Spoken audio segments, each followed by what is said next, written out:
السلام علیکم. زنجیر زنی کے متعلق مختصر بیان فرما دیں.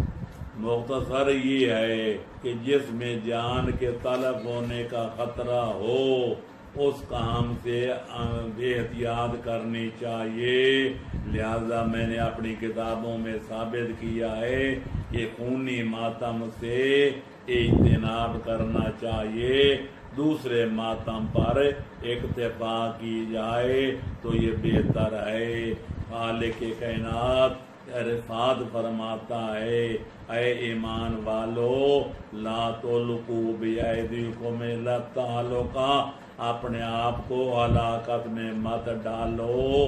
جس میں جان کے طلب ہونے کا اندیشہ ہو وہ کام بھی حرام ہے، وہ اقدام بھی حرام ہے، جان کا طلب کرنا بھی حرام ہے.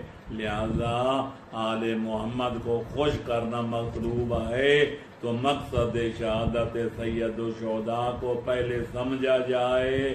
وہ دین کی بقا تھی، پھر دین کو سمجھا جائے اور دین کے مطابق پہلے عقیدہ ٹھیک رکھا جائے. اس کے بعد فروغ دین کی نوبت آتی ہے. واجبات کو ادا کرنے کی، حرام کاموں سے بچنے کی جد و جہد کی جائے تاکہ آدمی مومن بھی بن جائے، متقی بھی بن جائے اور جنت الفردوس میں داخل ہونے کا حقدار بھی بن جائے، روادار بھی بن جائے.